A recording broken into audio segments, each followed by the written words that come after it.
election really ties up, got the recording. Okay. So anyway, so all of that happens basically in a world in which polarization is a function of the fact that economics has been taken off the table as the key issue of democratic politics. Symbolic politics arise instead. That leads to also polarization within parties. So this is my last diagnostic before I get to the what can be done. So what happens to the parties? Well, parties of the traditional right split between those who actually value national issues. Sort of the nationalists of the right are one contingent. But there are cosmopolitans of the right too, the ones who drove free trade and sort of globalization and integration in the economic sense. That split between the people who are, shall we say, the nationalists and the cosmopolitans within parties of the right tend to split them and break them up, creating either a broken party that falls apart or a party that's in civil war and can't any longer perform its gatekeeping functions. Think of the US Republican Party, the British Tory Party as sort of examples of those kinds of malfunctions. On the left, you see the exact same thing, right? Because there's a part of the left that's in favor of universal values, human rights, lowering boundaries to immigration, opening up the world to, citizenship, sort of global citizenship as a kind of model for how to think about left programs. And then there's the nationalist left, right, that believes in protectionism and closing the borders and actually, defending a kind of a strong redistributive program, which cannot happen at the global level, but can only happen locally. And that split then tears up the parties of the left. And if you go through a lot of the countries, and I would love, the experience of people here on, around the Zoom room and around the table there in Madison, to think about the countries and to think about whether this is part of what's going on. So we've got these democracies falling apart because party systems fell apart first. So this is supposed to be about resistance, right? So what do we do with resistance? Well, it seems to me that, first of all, attractive as revolution sounds in theory, it's always terrible in practice, I think. So I think we need to keep working through electoral systems. This is the liberal part of me coming out. The question is, how do you work through electoral systems that are broken, right? So the first thing that has to happen is that oppositions, people who are opposed to autocracy, right, have to join together, holding their nose about all their other symbolic political disagreements, and vote for and campaign for democracy as against autocracy. It's really amazingly hard, interesting to see how hard that has been for oppositions, because what you've often got are the rogue or the sort of rump parts of the parties on both sides of the spectrum that have been left out of the autocratic consolidation, and trying to forge an alliance across that previous left-right split in order to restore democracy is very hard. So elections have to unify all of the opposition to the autocrat, even if they disagree about everything. They have to focus on, this is the election where you get to save your democracy, and nothing else. So it means that politics now has to happen in two stages. In the first election, you unify to get rid of the autocrat. And then if you actually succeed, you can go back to party politics in which the formerly unified opposition deconstructs itself and then starts to try to reconstruct normal politics. In my view, I think that's the only thing that actually works short of violence. Unfortunately, as we saw in last week's Hungarian election where they tried it, it's a very hard thing to pull off because almost everybody feels more strongly about their issue areas than they feel about democracy as such. So we just have to find a way in these campaigns to say your democracy is at stake, everything else comes second, and you have to vote in your next election for democracy. So let's see how that works. We can also try that in the US. Many people around the table will know other countries where we can think about whether that's possible.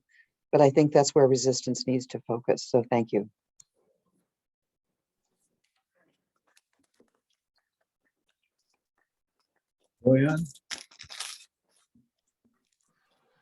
Hello, everyone. I'm really honored and pleased to be virtually in Madison. I really regret that I wasn't able to be with you in person, but hope there'll be another chance for that. So I'll spend first 5 to 6 minutes about this, talking about the region. I was asked to say something about Central Eastern Europe, and then The last 2-3 minutes, I'll say a little bit about the new project I've been doing with Dave Chubek and Natasha Lindstedt from American Political Scientists, teaching here in UK in Essex about a new project about the resistance to authoritarianism. So first about the region. So what we see is that, I'll just mention 3 points about the region. So first we see that the 3 main backsliders, autocratizers, are countries which used to be the most successful examples of transition countries in the last 30 years. That's a very interesting thing. So Hungary, Poland, and more recently, Slovenia. We see also reversals. We see changes from some countries that were already doing a little bit of democratic backsliding, but then reverse back to some sort of a little bit more normal democracy. We've seen that in Slovakia, we've seen now in Czech Republic, and we've seen that also in Bulgaria.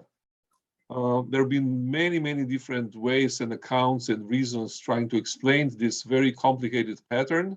I have to say that this is something very relatively new, relatively recent. One of the most interesting I've found is by some political scientists who argue, and this is actually kind of a follow-up on Kim's earlier point, that the reason that we see that it's not coincidence that the most successful countries were among the first in this group, because in those countries we see an almost complete disappearance of the large liberal left parties who were the main promoters of neo-economic liberal reforms in the past decade. So that's, I think, one important point to have in mind. Then the second point I wanted to mention about the region is that when this trend started, there was a lot of discussion, especially in the West. Oh, this is mostly about the East, unstable democracies, they're only 30 years old, so then it's time to develop, to mature. I think by now, it's pretty clear that this is not about Eastern Europe. It's not only about Eastern Europe. Maybe, Eastern European countries have weaker institutions, less developed institutions, less strongly developed judicial system, but the problem is global. So from this point, then a little kind of also very tentative observation about the resistance in the regions. What we see is that design sometimes do matter, constitutional design. For example, we see that in a small, tiny republic, my former home, Slovenia, for example, the fact that it has a very strong proportional system, it makes a difference. So Slovenian mini version of Orban wasn't able to actually he wanted to follow Orban, but he wasn't able to do exactly the same things because he was prevented by a strong 5-6 party multi-party coalition based on the proportional electoral system. Another interesting thing which you also see is that the fact that most of those countries, like other continental countries, rely on the Kelsenian form of centralized judicial review can be also problematic one. So that there's nothing easier than to capture the top court, the Constitutional Court, which is the only court in this region which has the power to review the constitutionality of statutes. So it's quite different from the jurisdiction like the US and many others where we have the diffuse model where many courts can do that. So that turned out to be also quite important. For example, in Slovenia, that was enabled the opposition forces and other NGOs to fight back against the attempts by the Slovenian version of Orban, whose last name is Janša, and Slovenia is also facing election just in 2 weeks. And it looks like it'll be a very tight result. And so it's quite uncertain at the moment. So then from here, the final point about the region is the one thing I miss in the analysis so far, or have been missing in the analysis, is also the importance of economic and social rights. I think it's very important to focus on the different aspects of constitutional design, but I think we should not neglect the importance of political parties' agendas when it comes to economic and social rights. And some of the analysis of the events, particularly in Poland and Hungary, show that it's there where opposition is currently relatively weak compared to the autocratic populists, who, of course, are also corrupted, and they do all kinds of bad things. But among other things, they also do some things. They deliver some programs for the people.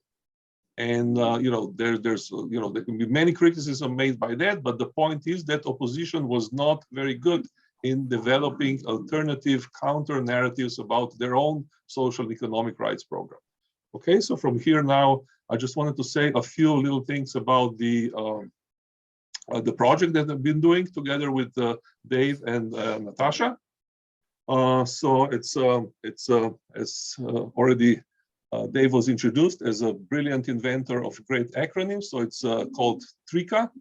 It's transnational efforts to combat authoritarianism. And basically the idea was to look at the situation around the world. What we see first, that we're witnessing a very different world from what we've seen in the 30 years ago. Today, 4.5 billion people live in autocracies around the world. 70% of the world population is living under non-democratic rule. So this is something completely unique, something completely new. We see some of the trends which are also very unique for current circumstances. Kim already mentioned ones: extensive use of law to undermine democracy, and the slowness, a gradual nature of the process. I would add also the regimes are increasing using misinformation to shape domestic international opinion.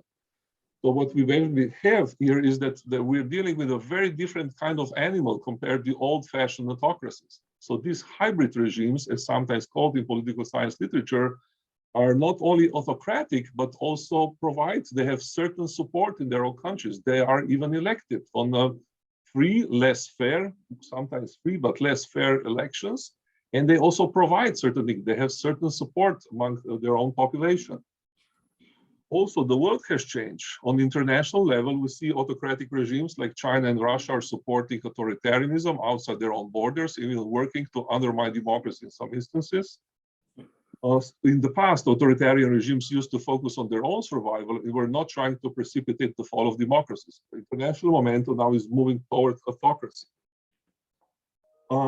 We are at the very initial phase of this process with the very generous help of University of Wisconsin. We published a very short little working paper on sanctions so far, but we are currently working on a longer paper, which is going to map the field.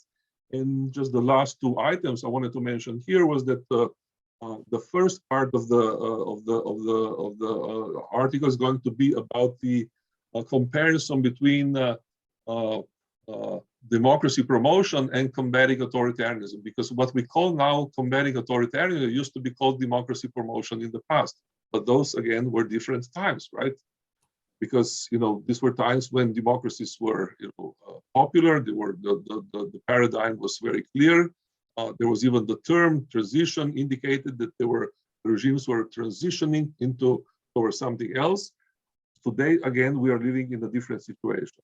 And what we found so far is that there are three sort of the key important elements of this research. The first is the role of economic sanctions, which seems to be the most important tool in order to combat authoritarianism so far. Then there's a more recent development, important for us lawyers, which is the use of judicial sanctions and other legal sanctions in order to combat authoritarianism. Some would go even broader, would call some of those attempts the elements of what's used in the literature as a militant democracy, not military, but militant democracy, in order to combat authoritarianism. And then last but not least, also we look at the role of norms that autocracies spread around the world, because today we are seeing the opposite: authoritarian regimes flexing their soft power and serving as model for other regimes. So the question is, how to reverse the trend, how to make democracies again being a role models for creation of governance and democratization in the future. Thank you. Thank you, Boyan. Now, stepping up to the podium, our one actual live speaker, Rob Yablon from the University of Wisconsin. And would you like one of these? These are very helpful things, these microphones. Yes.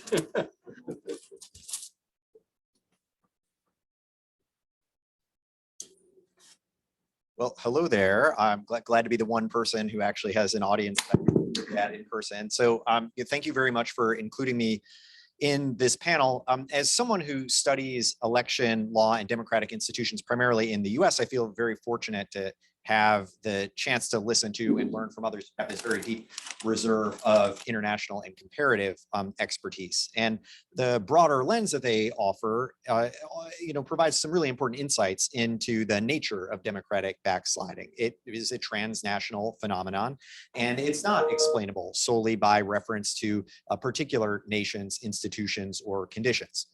Now, that said, it's also no doubt true that the fate of any particular democracy at any particular time does turn in part on its own peculiar features. And so I'm going to be focusing on the US, and more specifically, I'll talk a little bit about what our federal structure might mean for the prospects that our democracy endures in the face of authoritarian threats.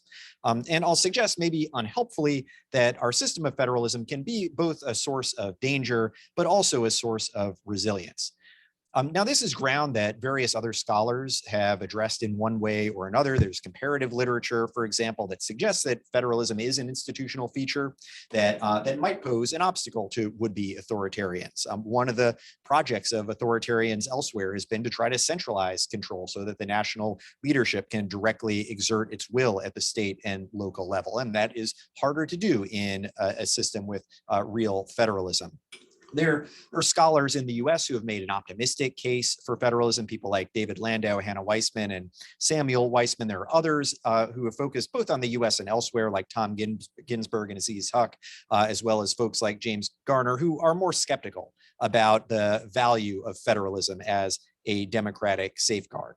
I'll try to distill a little bit how in our present moment in the US, federalism does seem to create some vulnerabilities that may be exploited by anti-democratic actors, but also how states might provide some resources for pro-democratic pushback.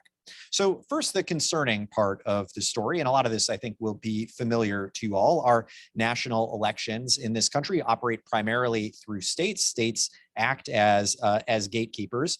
And for that reason, if a would-be authoritarian wants to take over at the national level, it may be sufficient for them to take over simply one or a few key states. And so in the US at this moment, when you have two major parties, one of which has a vocal and maybe even dominant illiberal faction in it, you will have the opportunity for that party to take over the government in some key states where a national election might swing. And this is not just for presidential elections, but elections for the Senate and the House of Representatives. The control of those bodies may also turn on the results in just a few key states. And so what might we see in a year like 2022, which is a year in which the party in power nationally is likely to face some headwinds? We may see that the party that has an anti-democratic force in it will manage to catch some breaks and get some wins in some key states, controlling maybe the entire political process in those states. In some of these states, that party already is in charge of both the legislature and the executive, states like Georgia, for example. Now, what happens once they have power, and if more such states have that power in 2022? Well, they can try to entrench themselves further. And they might be able to do that more easily at the state level than they can at the federal level. In many states, it's possible for lawmakers to gerrymander themselves. This is a phenomenon that has existed for a long time, but it's especially potent in the environment we have today. Those in power can also alter voting practices and weaken various guardrails. So state level actors, and we see this in places where Republicans have unified government now after 2020 voting restrictions, they pushed measures to weaken independent control over elections. And there may be more of that to come in 2022, depending on the results of the elections that we see. Now, also bound up in all this is the ongoing refusal of many Republicans to accept the results of the 2020 election, to persist with sham investigations and audits that help keep the pressure on for states where there is unified control, for there to be further efforts to remove these guardrails, adopt restricting voting practices, and so on. Now, you might expect that if this party that is pushing this narrative actually succeeds in 2022, that they might realize that maybe the elections are not the rules are not tilted against them anyway, but it seems likely that they would persist with this narrative and the myth that they're trying to perpetuate, a myth that also has the convenient feature of making their opponents seem illegitimate. So they're delegitimizing opposition, they're undermining trust, and then they're adopting actual policies that then can soften the ground for an election in, say, 2024, the next time we have a presidential race. So these are, I would say, the vulnerabilities that federalism creates, some weak links that may be exploited by actors in the future. Now, what then is federalism's countervailing value? Well, in that regard, I would say, first of all, in states where an autocratic faction is able to gain a foothold or maybe even seek to turn that foothold into a stranglehold on the state's politics, despite the fact that in many instances, there might not really be majority support for that, right? But they have managed to win majority control. States do provide multiple avenues for opposition. And it's important to think about the various tools that are available at the state level to push back against anti-democratic forces. My colleague and wife at UW Law School, Professor Miriam Seifter, has written a lot about some of these tools. She's written, for example, about state constitutions and what she and her co-author Jessica Bullman-Posen call the democracy principle in state constitutions. So state constitutions offer many more pro-democratic features than even the US Constitution does. And so to the extent that state political actors are adopting anti-democratic measures, state constitutions provide a mechanism to push back. That pushback can happen in part through state judiciaries, which maybe conveniently are in many states elected rather than appointed by those in charge. There are obviously some downsides to elected judiciaries, but one upside is that they are not as closely controlled by those who are, they're not appointed by those who are in power now. And you might not need to wait for a generation to have a state high court turnover and for more pro-democratic forces to prevail there. There are also mechanisms in many states like ballot initiatives, for example, which allow pro-democratic actors to try to get around a power structure that is unfavorable to them. So there's pushback in a state where an anti-democratic force might get traction.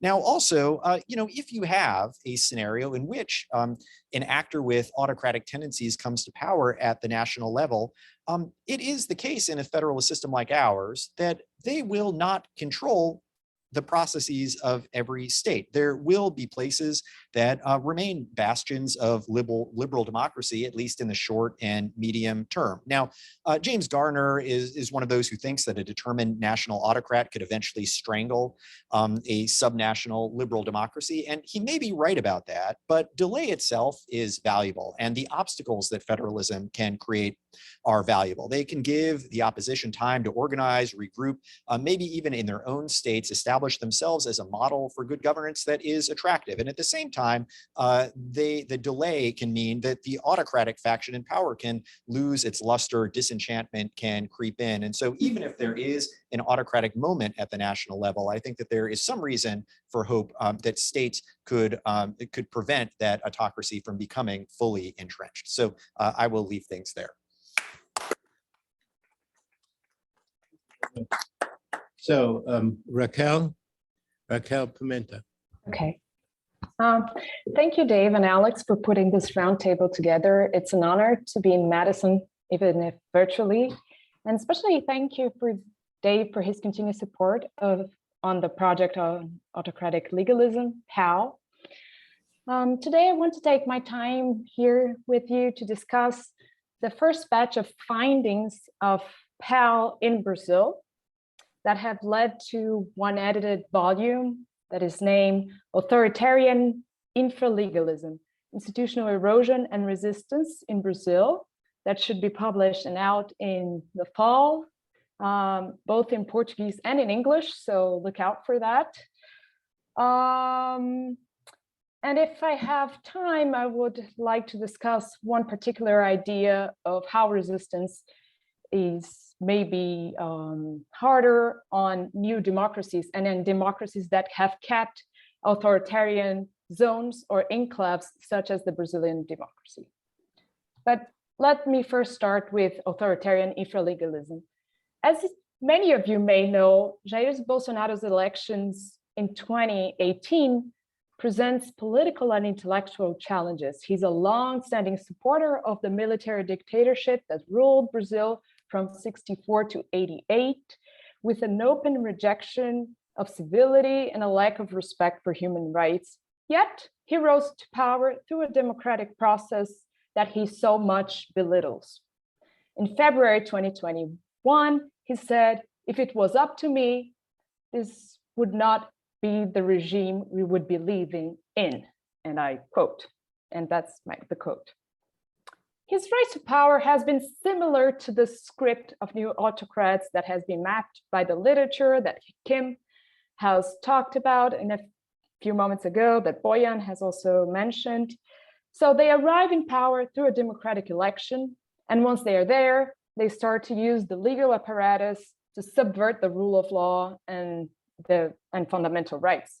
So our book maps the current Brazilian government attacks, as well as the resistance to these attacks that have been both successful and unsuccessful to uphold the rule of law. What we have been discussing is that although the script looks very familiar, the toolkit, the legal toolkit, is somewhat different. Bolsonaro's government has not been based so far in major constitutional changes or major legal changes, and to that effect. Instead, he heavily relies on what researchers in the project identify as a combination of para-institutional actions, speech, tweets, words, behavior that continuously erode democratic values, combined with a heavy reliance on infra-legal orders, on the abuse of the executive prerogatives. In fact, Bolsonaro himself has said, and I quote, "Everything that I could do by decree, ministerial orders, I did," and unquote, in August last year. So he has endorsed our thesis, apparently. The book maps these autocratic practices and its relations with the law, and covers areas such as Congress, the Supreme Court, and themes as police accountability, environmental policies, transparency, and economic policies. But let me focus a little bit on institutional resilience, which is the specific theme of our talk here today.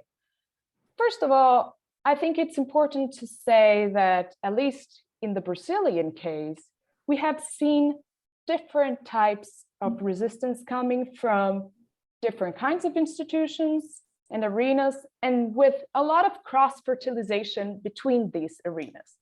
And let me just pick up on one example, which is in the Supreme Court. Researchers in the project evaluate that the Supreme Court has been exerting an ambivalent control towards Bolsonaro's actions, controlling a few of them, especially the ones related to COVID-19 crisis, but that they were fueled mainly by the use of the constitutional actions by opposition parties. So the importance of opposition parties not only are related, as Kim said, to the electoral process, but also to ignite resistance within the domestic context. Congress, talking about political parties, has been a source of has been not that much of a source of resistance, even though we had a parliamentary inquiry commission on COVID-19 crisis that had a big political impact, but vanished a little bit. But Bolsonaro has in a certain way been able to build larger coalitions in Congress by giving up budgetary control and giving it to the Congress. And that has been one of the strategies of ignoring those resistances from Congress, because now they have so much power in terms of the budget they can allocate. Another source of resistance, which I think is particularly interesting and not that much talked about, is resistance from the bureaucracy. It is, of course, some agencies, environmental agencies, the national agency in charge of producing national data are constantly undermined by the government, but it has used its autonomy to mobilize different coalitions that are not hierarchical part of these executives, such as bringing the cases to the international actors, or bringing the cases to the press, and in that sort of way building resistance without being subject to the hierarchical command and control. Another important part of resistance has come, as Rob has mentioned, in the US case, but also in Brazil, from federalism, especially again on the COVID-19 crisis. States and municipalities were in charge, and they took the front of sanitary measures and actually vaccination programs that have pushed back Bolsonaro's first intentions and first negligent approach to the pandemics. And finally, we have to mention NGOs and social movements that ignite the Congress, that ignite the Supreme Court and international actors on themes such as the dismantling of anti-corruption policies and so on and so forth. However, if we're talking about resistance, or institutional resilience in Brazil, we have to discuss another important aspect, which is not only that the institutions are fairly new. I see it, Sumudu, thank you so much. Not only that the institutions are fairly new, we have had 30 years of democracy, but also that authoritarian practices, such as an extreme inequality, extreme police violence, and corruption are already embedded in our democratic context.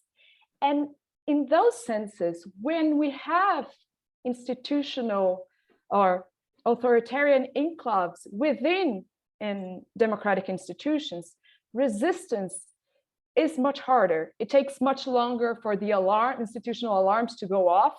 Is this so we can move from a normalcy to this is exceptional, and then resistance, once democratic practices and autocratic practices are meshed in together, resistance is much more complex to build and risks taking too long. Let's hope that's not our future. Thank you so much. Thank you, Raquel.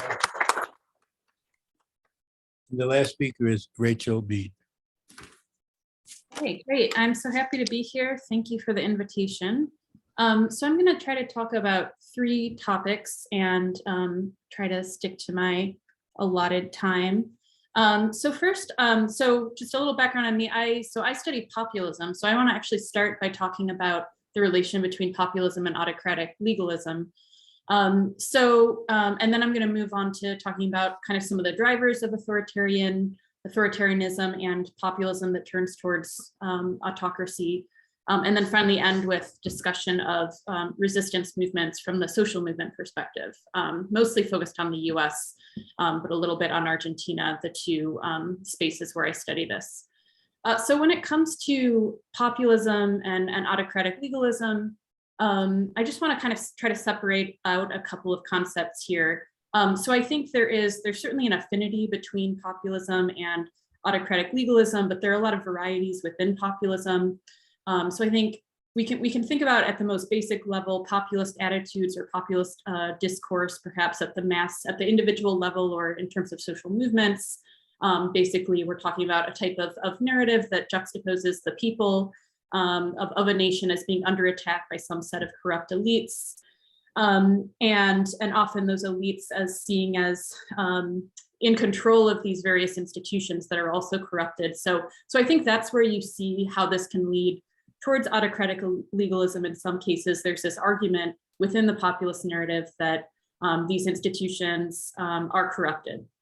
That said, I think there are factors that will lead populism in different directions in terms of whether it might lead to autocratic legalism. So one is whether it's at the mass level or whether there's a central leader. So turning to populism and power, I think one other factor is whether or not, or I guess the extent to which the rhetoric of populism is more or less exclusionary or inclusionary. Another way to think about this is the concept that Maria Casulo out of Argentina uses, punching up versus punching down. So when you're saying kind of who the enemy or who the other is, are you mostly talking about a variety of kind of political, economic, media elites, or are you adding onto that group, particularly marginalized citizens? And you see that more often in right-wing populism. It doesn't map on perfectly, but I think those are factors where when you are including in your kind of group of others marginalized people such as immigrants, or I think in a lot of in the US and other right-wing European cases, making claims about Muslims not being able to kind of be loyal to the nation. Those are the sorts of claims that could kind of amp up the danger when it comes to something like autocratic rule. Okay, so the second topic I want to turn to is thinking about some of the drivers of autocratic legalism and these more kind of troubling versions of populism. Although I would say actually all of these things I'll mention could also lead to the forms of populism that might be slightly less concerning.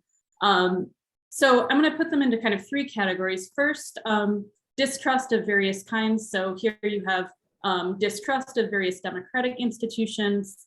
A few things have already been mentioned by other panelists. So certainly party politics, problems in party politics in a sense that parties are not kind of delivering for the people.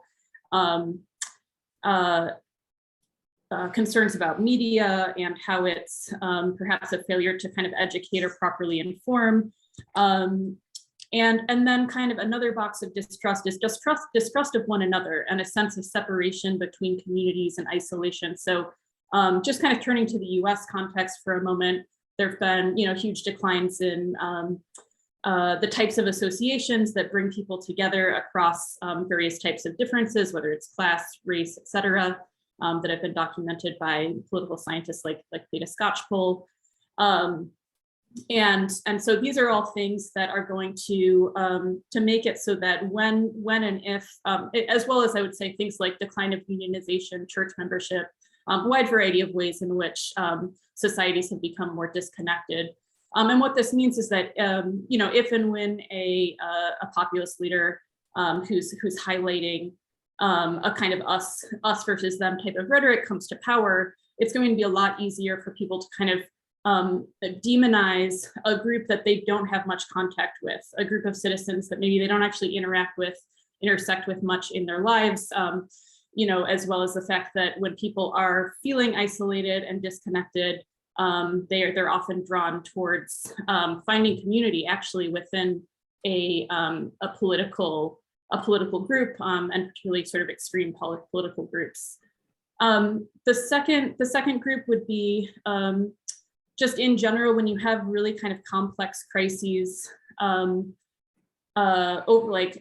overwhelming economic crises, or you can think about everything with the coronavirus pandemic and the add-on effects to the economy, where because of globalization, I would really agree with Kim's comments here. It feels a little hard to wrap your mind around what is kind of the cause of let's say looking around your community and seeing, having a sense that jobs have been lost, or that there's just less community cohesion.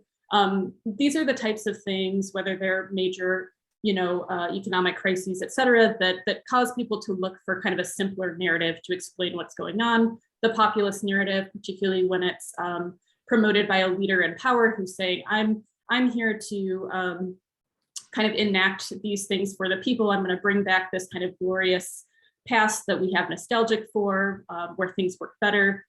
And finally, the third kind of thing, and it really goes along with the second point here about these crises, when you have kind of downward trends in terms of quality of life, growth of inequality, loss of union jobs, all these trends we're seeing across a lot of country contexts, In general, support for particularly right-wing populism is really correlated with downward mobility, with a sense of expectations not meeting reality, a sense of having kind of lost out on things. Okay, and just in a couple of minutes, I'm going to very briefly talk about what we can learn from resistance movements to populism, focusing on the US context. So I studied the emergence of the anti-Trump resistance in Michigan after the 2016 election through observation and interviews. And so I'll start with like kind of a positive. One thing that populism kind of is hopeful in terms of mobilization is that those same kind of narrative that I just described, where a leader is saying, you know, I'm kind of the savior of the people and presenting themselves as kind of representative of the people. And often there's a sense of, in order to connect to that group, there's a kind of a deliberate attempt to transgress various types of norms, including democratic norms. So those same things that a leader does to appeal to one set of the people are inevitably going to alienate another set of the people. That means that the symbol of the leader can serve as this really strong unifying factor. And I definitely saw that in my research in Michigan, where you have, you know, often it was a lot of women kind of leading the resistance movement, concerned about Trump's misogyny, as well as you have, you know, concerns about towards threats to immigrants, threats to people of color, and then more broadly, threats to kind of democratic norms that also are a uniting factor. So all of those things really mobilize people in a strongly emotional way. The flip side of this is that some of those same elements can also create some challenges for resistance to this type of leadership, which is that you can, there's a tendency to then kind of associate the leader with their supporters and to perhaps be okay or more okay with kind of removals of democratic rights or kind of erosion of democratic norms for the supporters of this autocrat.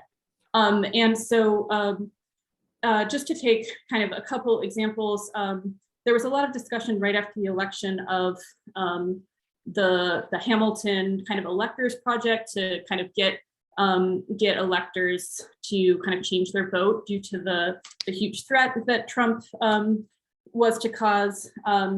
Another would be actually on the subject of gerrymandering, and here this goes both ways. On the one hand, in Michigan, there was a citizens initiative that came out of the resistance that passed a referendum and made a bipartisan coalition to put redistricting in the hands of citizens. And I'll just end with this. On the other hand, nationally, I just read an article about how Democratic representatives across the country have amped up their gerrymandering at the same time that the courts have struck down a lot of Republican gerrymandering. So there's a sense of it can amp up the opposition to when there's such a major democratic threat that you can kind of flip into like slight maybe a double standard in terms of certain democratic aspects. All right, thank you. Not sure who's responsible for the beep, but it wasn't me. Okay, so that's great. And my gosh, exactly on time, which is as remarkable as the speeches were, that they also were on time. So now we have about a half an hour for discussion and questions. And the way this is going to work is we have people online and they will ask questions using the chat, and Sumadhu will call on them, and people here raise their hands just like we used to do in the old days. And I will call on those people, and we'll do it one after the other. In other words, I'll take a question here, and then after that is done, Sumadhu will take the first question on the coming in, and then back to me, and so on and so forth, until we run out of either time or questions. We'll see which happens first. So somebody here? Yeah. Okay, well, all right, you're first. Okay, do I need the mic? I think you need the mic, yes. No, I do pick up. No, pick up about just talk Oh, okay. loudly. They have Okay, fancy technology here. okay, got questions and comments for the two Raquels here. First of all, just wanted to point out the irony I see in having someone from the staff of the Fundação Getúlio Vargas on this panel, of course, given the fact that Getúlio Vargas was fairly authoritarian in his own right. I just thought that was interesting. Also, a question for Rachel. I wanted to ask if you could discuss, since apparently you've done some work on Argentina, if you could discuss the concept of populism as it applied to justicialismo or Peronism in Argentina, particularly with regard to the unique phenomena of its longevity in Argentina, and even more amazing, its ability to appeal to both to various extremes of the political spectrum from left to right. Thanks. You want to answer that briefly, Rachel? Yeah, sure. I mean, I'm going to try to keep this brief because I could talk all day about populism in Argentina. Yeah, I do think Argentine populism is a remarkable case for many of the reasons you mentioned. You have a form of populism that obviously starts with Perón in the 1940s, but that continues as a really strong cleavage in terms of, are you kind of the Peronist, anti-Peronist division? It completely restructured the party system and continues today. There have been changes where in the 90s you had, as you mentioned, attracting support on the left and the right in the 90s. So, Perón was, in terms of economic policy on the left, then Menem comes in and economically he's on the right. It's the same people vote for him. Ultimately, and I think it's that style aspect that's really key, and the sort of like nationalistic elements. So then the cleavage kind of changes to a sort of Menemism, anti-Menemism, and then in the current era of Kirchnerism, which is what my research focuses on, you get the Kirchnerism, anti-Kirchnerism cleavage. So I guess I would just say that, in Argentina, it's become a really strong kind of social identity signifier that is strongly correlated with polarization and kind of the central cleavage. And that is, as you mentioned, that is not, it's not just about a certain kind of set of policies. It's a central cleavage around kind of whether or not you identify with sort of one class of the population or another class. Thank you. Sumino, you have a... Yeah, so there's a question from Stan to all panelists. What are your expectations or thoughts about the response of Russia's civil society and democratic diaspora to the war in Ukraine? Sumino, we can't really hear you. Can they hear me? Can you hear it? Actually, let me unmute myself. Sorry.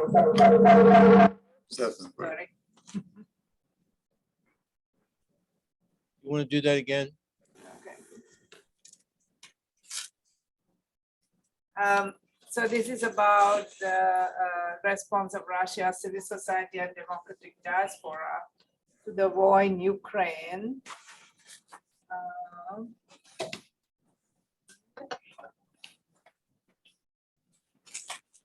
I think they can see the chat. The speakers can see the question on the chat. Yeah.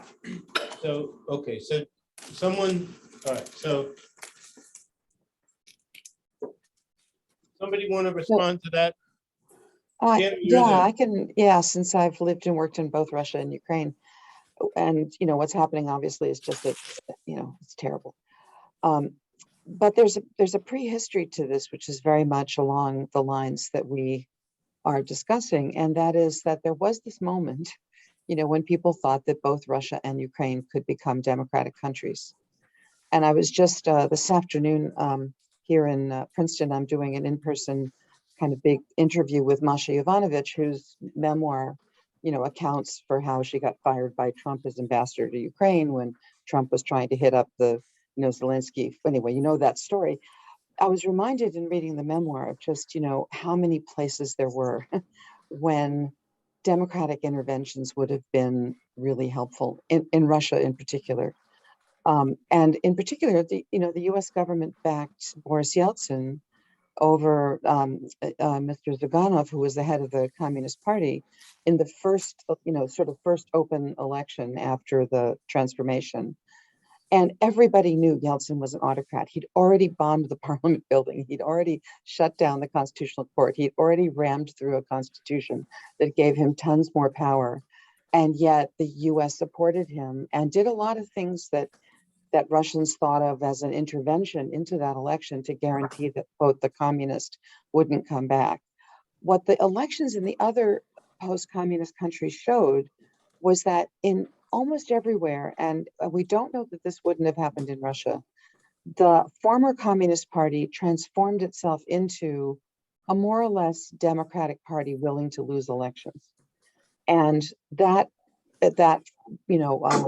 we never tested that in Russia. Instead, what happened was that the US and much of the, quote, international community, which is to say other democratic governments, went in and backed Yeltsin no matter what.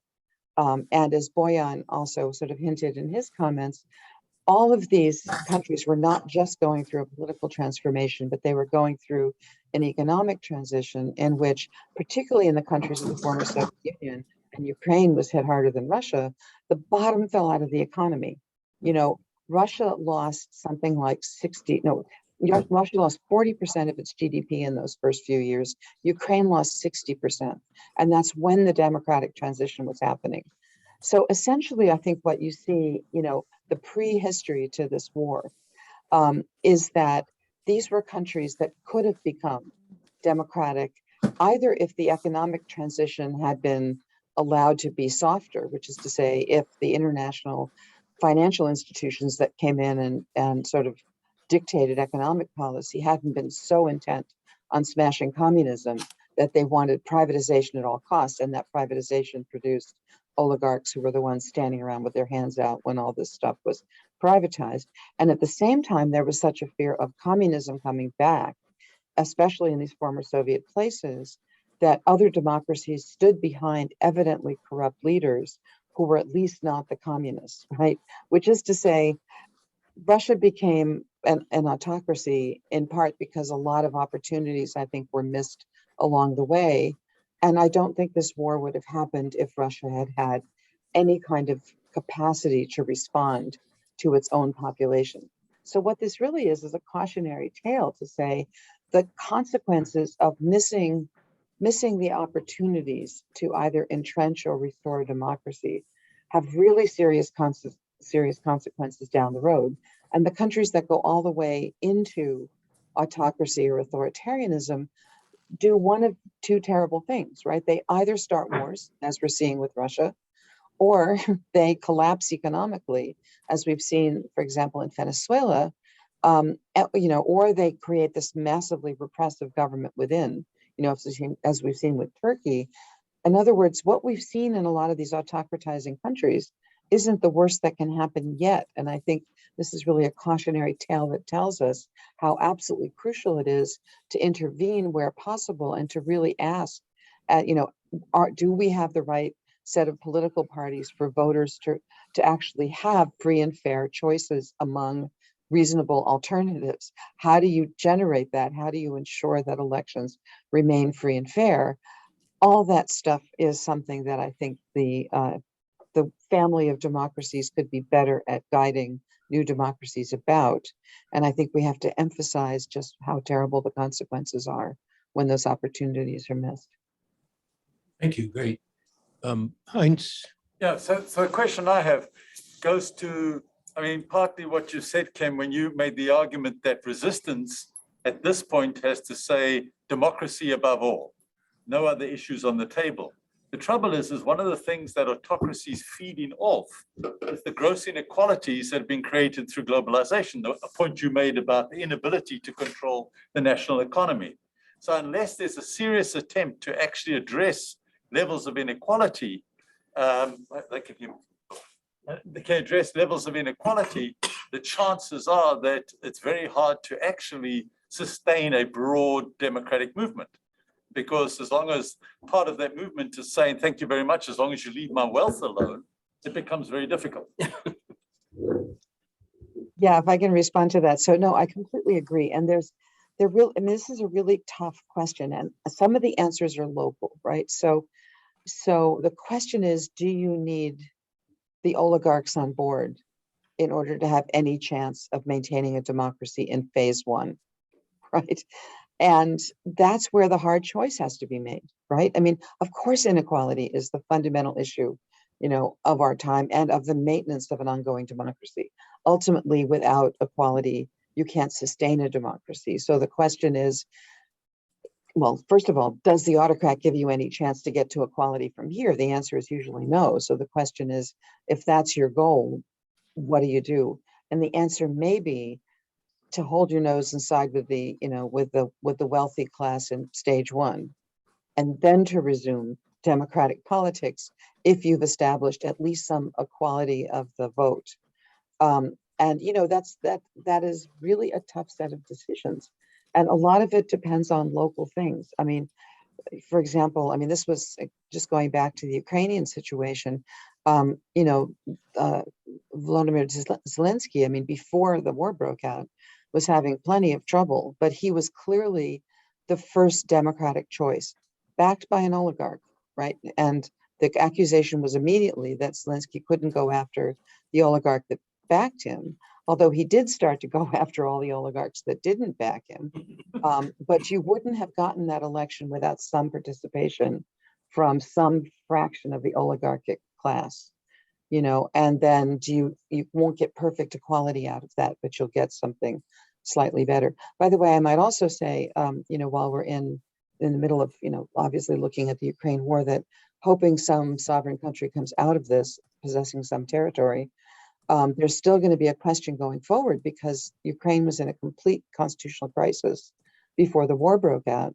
Zelensky had acted upon his anti-corruption initiatives. He'd put in place a whole series of very tough crackdown on the oligarchs, if not his oligarch, measures. And the oligarchs literally bought out the Constitutional Court. The Constitutional Court struck all of these things down as unconstitutional. There was a public demonstration that the oligarchs had bought the judges. Zelensky had just fired the president of the Constitutional Court and was in the process of passing a law to dissolve the rest of the Constitutional Court when the war broke out, right? So even if we go back to status quo ante, Ukraine is still going to be a mess. And part of the problem there was that the oligarchs resisted. Zelensky had enough support from enough oligarchs to get elected. He didn't have enough to then capture back the institutions that the oligarchs had previously compromised. So it's a very tough question about what you do with the privileged class that benefits from the current situation. Okay, so next question is from Rick Gable. He says, I have a question about the interaction between economic, social issues, which Boyan mentioned, and culture war issues, which Kim mentioned. Can I explain the question? Yes, you may. Briefly, of course. Great to see you. Yeah. Yes. Okay, so I wanted to juxtapose two points that different speakers made.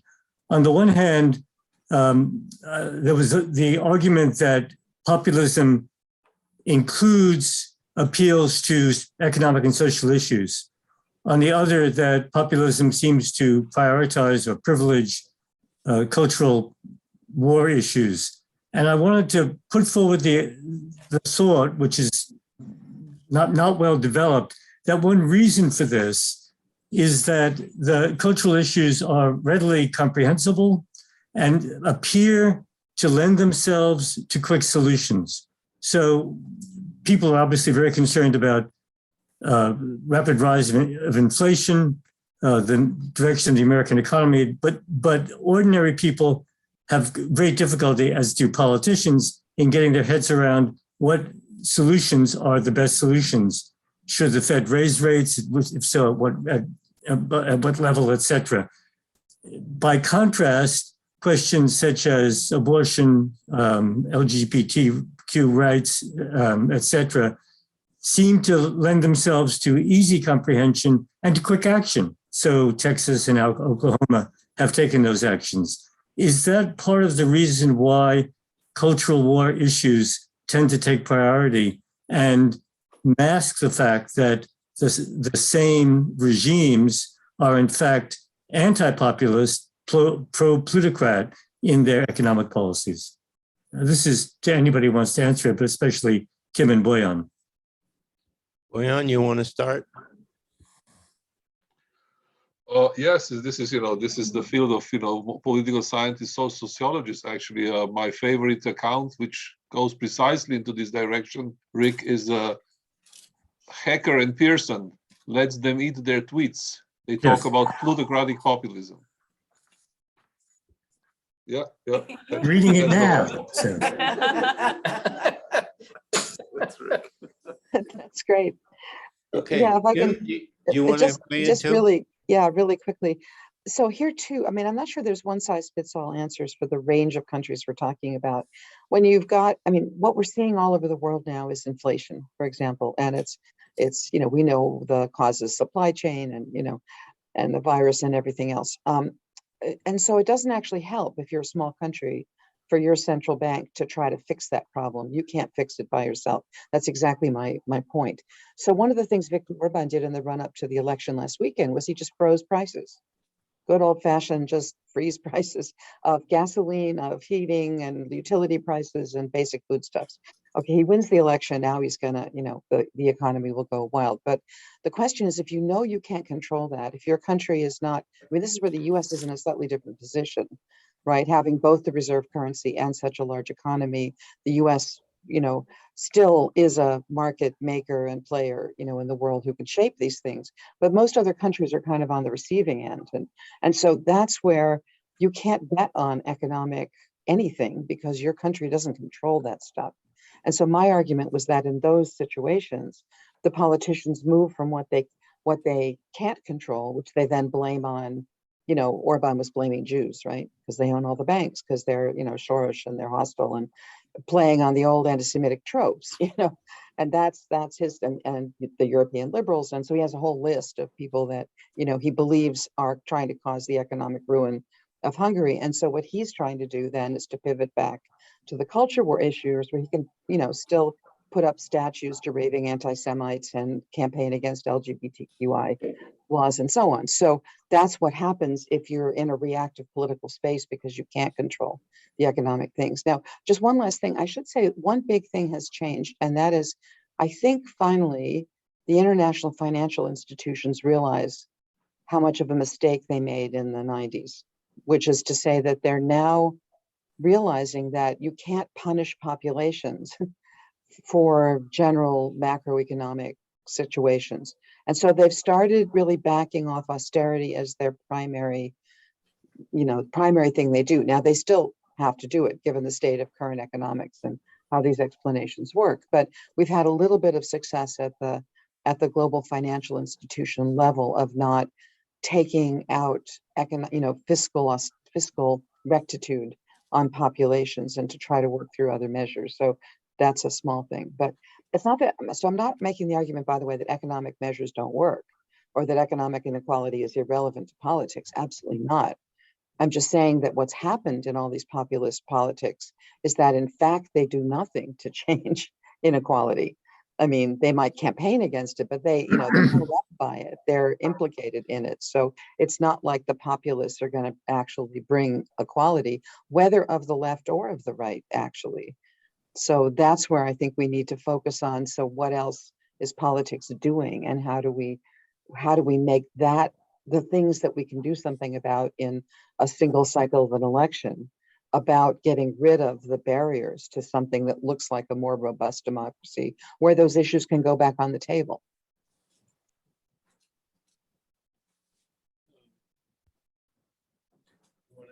Could I jump in on this question? Would that be all right? Yeah, sure. Okay, yeah, just jump ahead. Okay, just quickly. So there's, I think there's an affinity between populism and, on the one hand, kind of cultural conservatism, the cultural right, as well as the economic left. So I just kind of wanted to clarify that. If you think about populism as kind of you can think of it as kind of a cosmopolitanism versus sort of like nativism scale, nativism in the economic and cultural sense, completely orthogonal to the kind of left-right spectrum. I think Kim was kind of arriving at this point at the end, but I would say populists certainly campaign on economic issues. It depends on, obviously there's a difference between right and left issues, and there may be questions about how successful some of the actual policies are. But I just kind of wanted to say that there is these questions really vary based on the type of populism you're looking at. So in Latin America, there's a lot of left populist regimes that campaign, I would say more so on the economic, social type issues versus the cultural issues. I don't know if Raquel would agree with that. Yeah, thank you. Let me just chip in on one particular issue. I think Latin America is a good example of countries that have been struggling with inflation for a long time. And still, of course, I agree with Kim that conditions are changing, and globalization now and inflation now may represent different things that it represented in the 60s and 70s and 80s. But I think there's an interesting link there to look at the populist regimes' reactions to inflations in either by the left wing or the right wing, as Rachel mentioned. Yeah.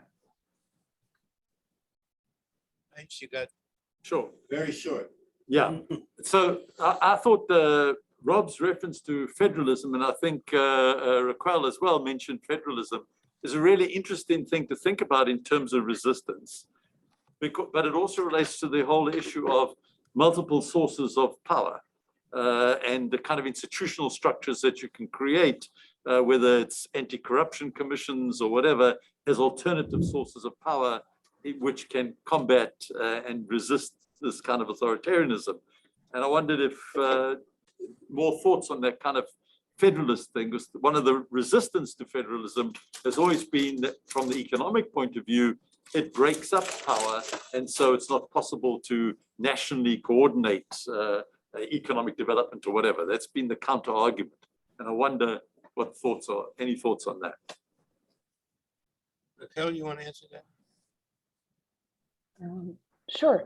I think Brazilian is an interesting case, because Brazil is an interesting case in the sense that we are not described by the literature as a strong federalism country. So we do have states and municipalities, but the resources are very much concentrated at the top, even though constitutional competence for many of the important policies rest at the bottom. So we have that imbalance that is ingrained in our state functioning. So I think the Brazilian example is interesting in the sense that even though we are not the description of a strong federalist state, maybe the US is more on that front, Rob may correct me. I think it speaks to the values of intermediary solutions and to having alternative sources of power. I would agree. Yeah. Okay. Is there one more question online that we could take, Sumadhu? Yeah, I'm trying to. Okay, it's pretty long. I think Kim pointed out what seems to be the key factor. The party system as we knew it is in decline. The example of France is an eloquent example of the erosion of traditional democratic parties. Besides, what is new perhaps in the authoritarian escalation is a pattern of political organization of the right-wing movements and parties through borders. The right pride goes upward at the same time as the progressive programs go down. Someone talked about the failure of the narratives of democratic governments. Don't you think there is a way of drawing a new design for the state and a set of public policies proper from democracies? This sounds like a doctoral dissertation. Yeah. Okay. Well, Kim, although you've been wonderful so far, I'm going to ask you to be just a little more wonderful, and we'll finish off. You'll get the last word because we're just about out of time. I don't want to dominate the whole question thing, but just to say something in response that I, in the end, I mean, much as I've emphasized the legalism of these governments once they come into place, and I do think that's how they lock down their power. That's how they operate. It's why they don't look so dangerous when they are dangerous. But I do think the main way out of this is, I agree with the speaker whom I couldn't see from here, but political organizing is the way out. Right. In other words, I don't think there are really technocratic solutions to unraveling this exactly. And I think that we need to think bottom up. I think we need to think from international organization in. But, there is no alternative to politics, I guess, in this situation. And so the question is how to find a space for politics that unites all of the people who want to restore democracy, because otherwise there aren't sufficient numbers to overcome it, given the way elections get rigged once these people come into power. And so that's why there have to be these kind of alliances with people who never thought they would work together, and that, I think that's the only hope. And it's very hard for everybody who's in politics, because you assume the democracy and have a vision beyond that about what democracy will bring you. But if democracy cannot be assured, you don't have any hope of achieving that vision that assumes you already have democracy. So it means organizing and pulling back to what are the basics that we need to have in order to be able to preserve the space for actual political argument. So I'd leave it there. Organizing is the answer. Well, I think that to take it just one step further, I think one of the important things that you stressed is that both combating authoritarianism and defending democracy is got to be a global process and an interaction among actors inside states and actors outside states, whether they are official actors or unofficial actors, citizens or agencies, and that this is a very complex whole that has to be seen as such a whole in order to have any chance of stemming this tide, which I'm afraid is very strong. So I want to thank the speakers who've done, I think, a superb job, and the audience as well, and hope that this is the first of many such events here at Madison and elsewhere on combating authoritarianism and supporting democracy around the world. Thank you all very much. Thank Sumadhu for all the support she's given us, without which we wouldn't be here.